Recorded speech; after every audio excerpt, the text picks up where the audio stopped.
What do the Pier at Clevedon and the Titanic have in common? Your chance to think about that while the news is on. FM, DAB and online. The best way to start your day. Steve and Laura at breakfast. BBC Radio Bristol.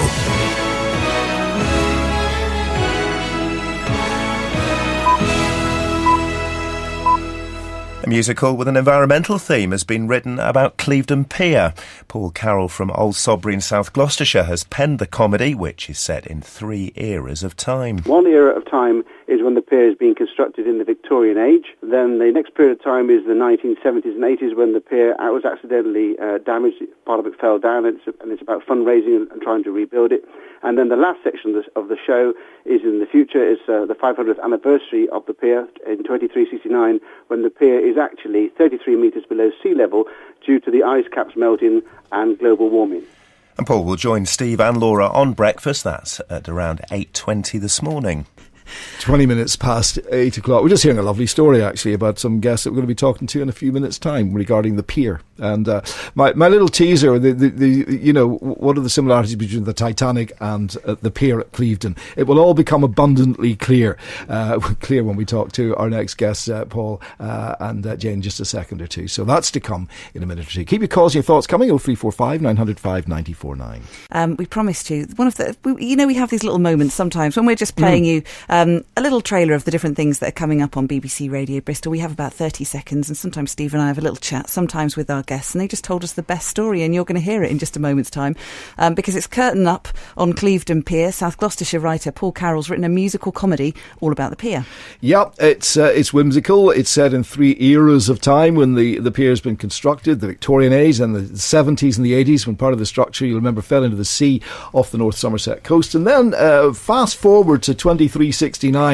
We'll just about still be here, won't we? Yeah, the 500th anniversary of the pier, when it's 33 metres underwater because of global warming. So it all seems to be happening in this, I'll tell you. I know. In the studio, we've got Paul and his wife Jane, who are appearing in the production when it comes to North Somerset in April. We can have a little dash of music to get us all in the mood. Oh, it's a beautiful day. There's a cloud in the sky. To be outside, a wonderful sight for the eye. Just to give us a little flavour of Glorious Day and what it's like. Before we talk about this, we do need to have the story that you just kindly shared with Steve and I when you came into the studio.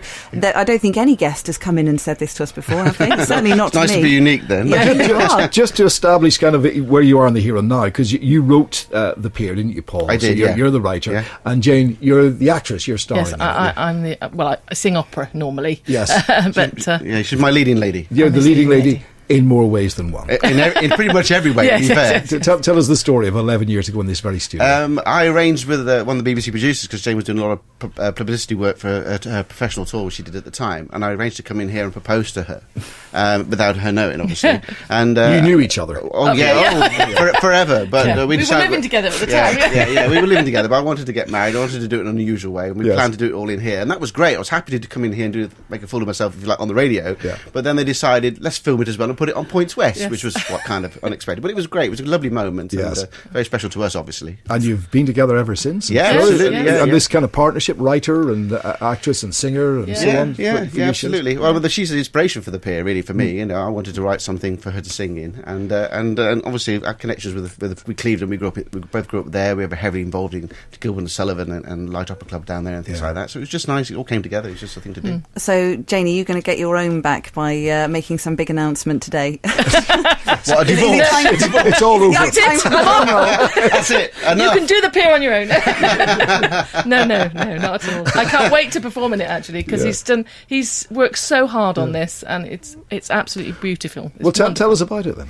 Okay, well, it's a light and whimsical show. It's extreme. I don't think it's very funny, and the cast who are putting it together for me at the moment, bless them, they're all very talented people. They're all enjoying it and seeing lots of new humour and things, which is great. I mean, it is very light. It's nothing terribly deep about it, and it's sort of set in the 3 eras, and there's characters that reoccur in each era, and you can sort of see the parallels of what happens to them in each time period. And it's all sort of from a perspective of the future, people in the future, 500 years or so, looking back at how they think things are now, and they get it all wrong, and that's all part of the comedy as well.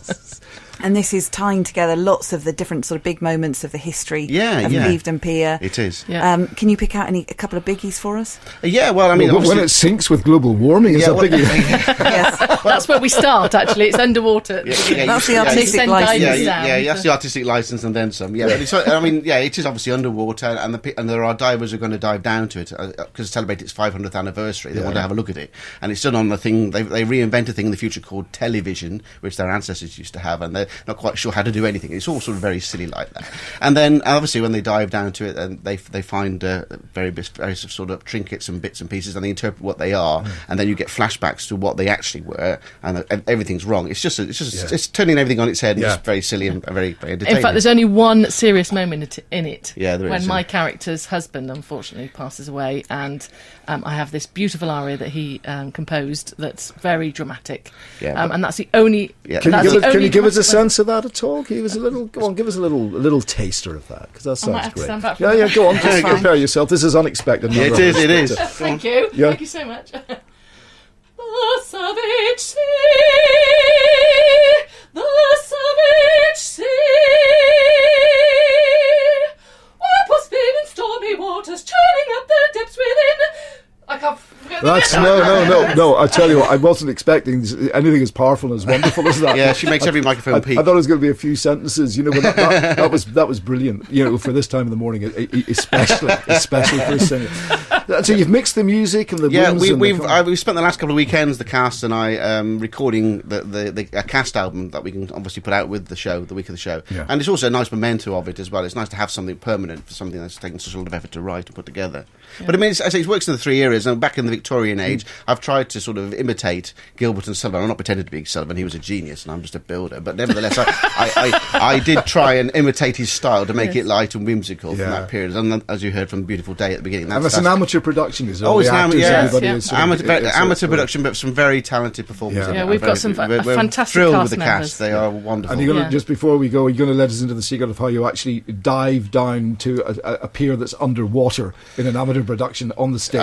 No, I think that one I have to hold that one back. He has Steve. built all the scenery. He has done all the building. That was my as well. Christmas project, building the scenery.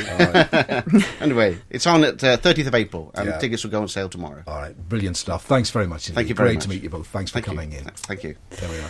It's a cracking story as well, that one as well. Well, they just do musical chairs. It's called The Pier by Paul Carroll. That's Paul and Jane there. And let's not forget that proposal in this very studio some 11 years ago. I forgot to ask them about the Titanic. We'll tell you that after past. Yeah, and if One Direction feature.